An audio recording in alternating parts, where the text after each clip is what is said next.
So we are back here at Sabre Speed. Again, links all down below in the description. Sabre is right there. So what we're going to do today is going to be a bit of a mismatch. And we're going to be doing bits on the Yaris, just taking some bits off this engine and doing some other bits as well on other cars that are here at Sabre Speed. So it's going to be one of the videos that's kind of like a mix. So we'll see what comes about. Obviously we've got this Soarer here, which I think we put in this manifold and that on over there. Let me just quickly show you. I think this is going to be the next job right here, to put these on, providing everything's there. Jack's having a lot of fun, aren't you, Jack? Yeah. So we're going to quickly just take some of this, more of this stuff off. Like I said, we are still waiting for the gaskets and everything else, so we can't really put it on the other engine, but we are going to swap the new engine onto this stand instead and put the old engine on that stand, just to make it easier to work on this. So upon looking at further things, we decided to actually just strip the engine down as well, to actually inspect inside the head. So we're going to be taking the head off as well as the cams and everything out of the engine. So we'll start off by taking the side cover off, along with all the other bolts and nuts, and obviously the rocker cover as well. That needs to come off. The water pump needs to come out, and along with all the other little bits that need to come off. This way we can inspect the issues and the problems that's occurring with the engine and just see exactly what damage it did on the inside.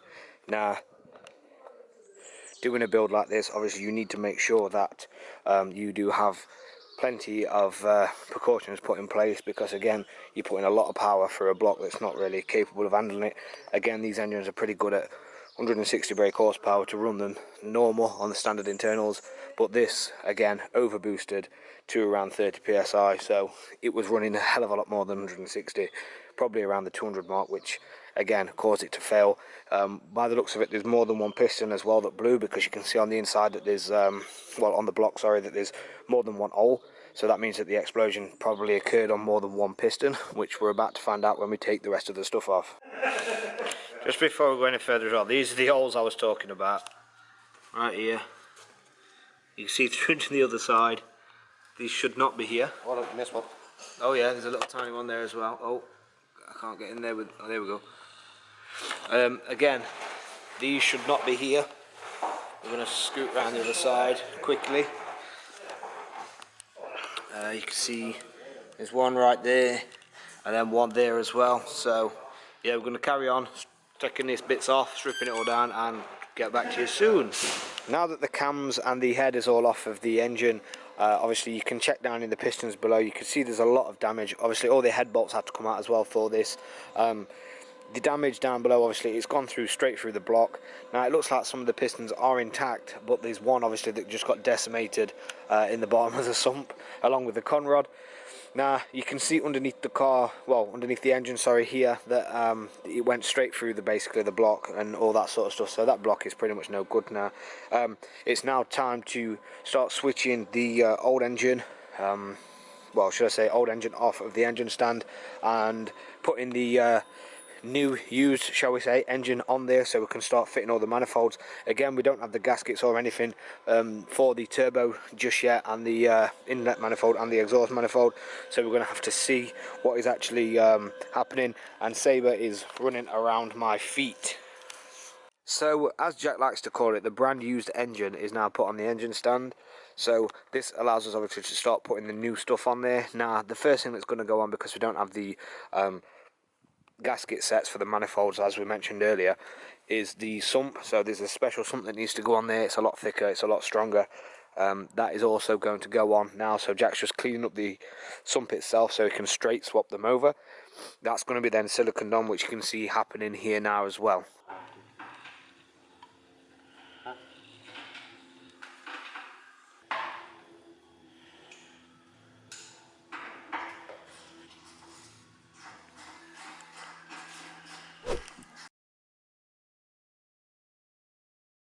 Working on the Yaris today, finishing some bits off that. It depends whether he's managed to get the clutch. I know he's got the gasket, so we may be putting the turbo onto the engine, but we'll see what else he's got for us. Jack's a happy chappy. Happy chappy, happy Jackie. So yeah, we'll see you when we get there.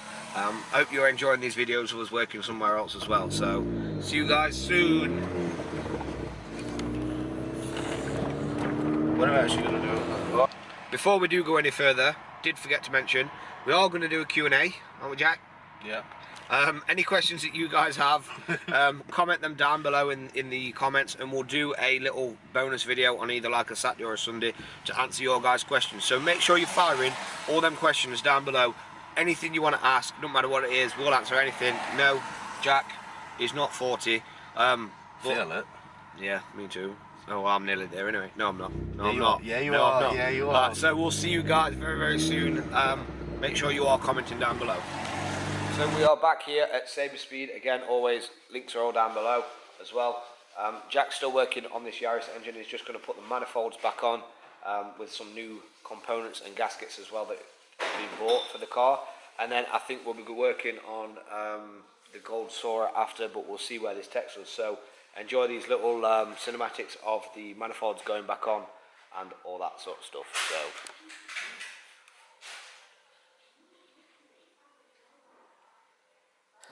So what Jack's doing right now is he is sanding down the surfaces of the engine block itself and on the manifolds. This will allow a complete seal basically, so if there's any rust or any debris in between them, it's not going to prevent it from sealing properly. So that is what he's doing now. So we'll leave Curtis little notes like this. Curtis, we love you really, man.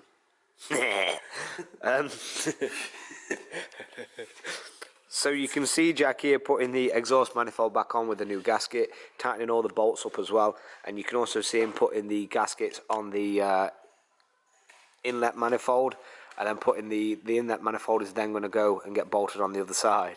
So now the intake manifold is on, you can see that the part from the return pipe to the turbo is actually bent slightly. You can see this in this little clip. It was hard to focus on it because it was a little it's a little piece and the camera just couldn't pick it up really, but the bit that it sits on is pretty straight, so we're going to have to try using a bit of a paper gasket to try and bulk it out a little bit.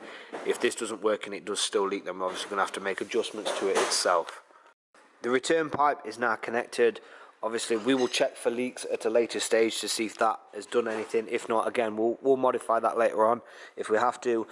You can see the old filter coming off here and the sandwich plate going on. This obviously allows the feed to the turbo, and if you was to get an oil cooler as well, that is what that is used for.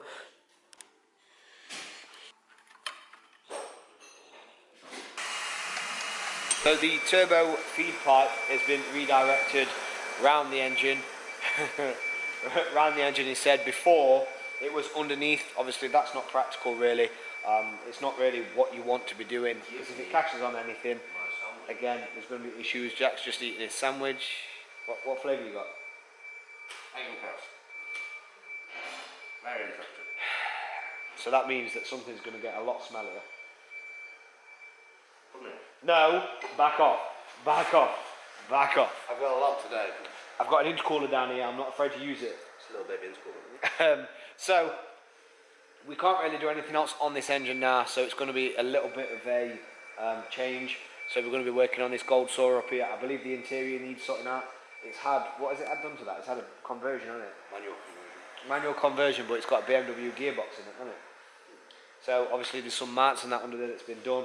The prop shaft has been sent off to be scaled down because obviously it's a different size. So we're going to get in that and start putting stuff back in the interior, and there's some other bits as well we need to do.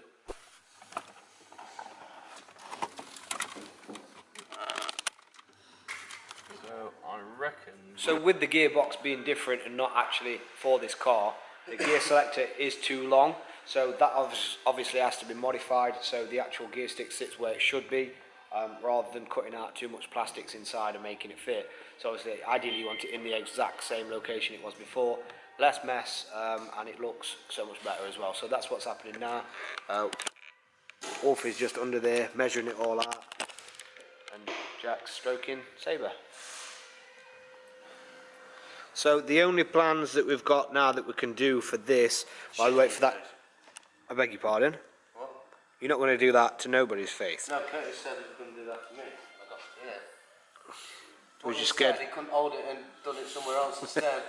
Didn't you, Curtis? That's what I was saying. The only thing really we can do on this car now is just put all the plastic trims back in. There's plenty of them until we wait for that gear selector to be modified. Not sure if there's going to be anything else in this video. We will keep you updated. These little bits need to be sorted obviously in between. Again, I know we've started kind of another project right here in this video, but again, we don't want to waste time. So we've got obviously cars left, right and centre here. We've got the Supras outside as well over there, over yonder. So again, we don't want to be wasting time. Yonder. Not Honda, yonder. So we don't want. Yeah, so we don't want to be wasting time just working on one car. So for example, the Yaris engine needs some parts. There's no point just sitting around doing nothing and waiting when there's a car sat here ready to do already. I am recording because Curtis is not here as well, if you noticed. So, yeah. Remember guys, the 350 should be getting wide-bodied soon, hopefully. What? What? Anyway, so this also on this car as well, the clutch pedal needs to be put back in. Also, the brake pedal needs to be modified because it was an automatic. So the brake pedal is quite wide. Obviously the clutch pedal needs to go in because it didn't have one before. So there's a lot of things that just need changing on this car. It's going to be, like I said, you're not going to not see the end of this project. You will see the end of this project right to the very end. So again, that's another good thing about us working here. You're not just going to see parts of a project. Hopefully in the next video we can get everything back into the Yaris, including the performance clutch. Please stop wafting your trump. Including the performance clutch and all the other bits that we need on it as well, and the actuator for the turbo. If you've not been seeing the progress on the Yaris, no. If you haven't seen the progress on the Yaris, make sure you're going back and watching the other parts, and you'll see it all there. Please stop.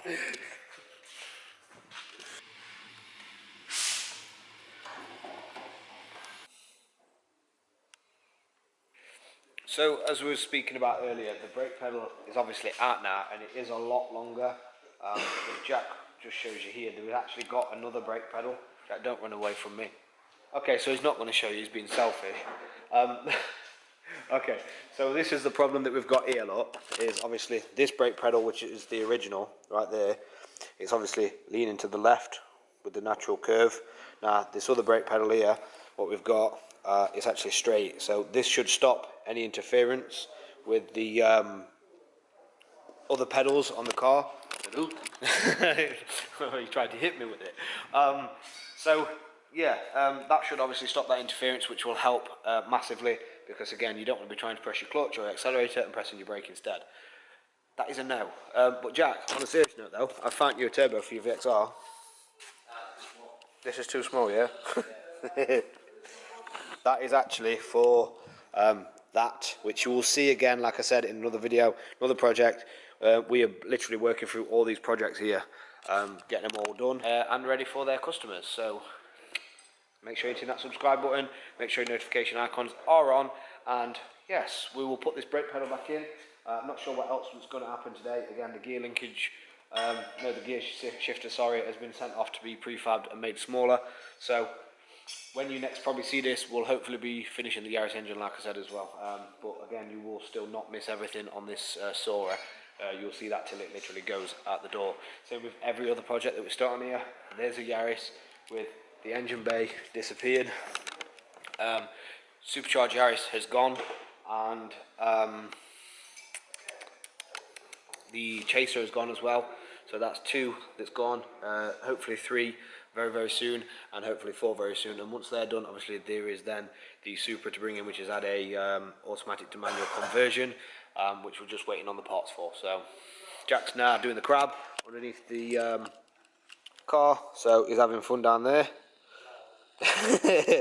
So we're going to go and put this in. Again, you don't really need to see that because it's pretty straightforward. It's just bolting it in and everything else, but we'll show you how it sits once it's been done.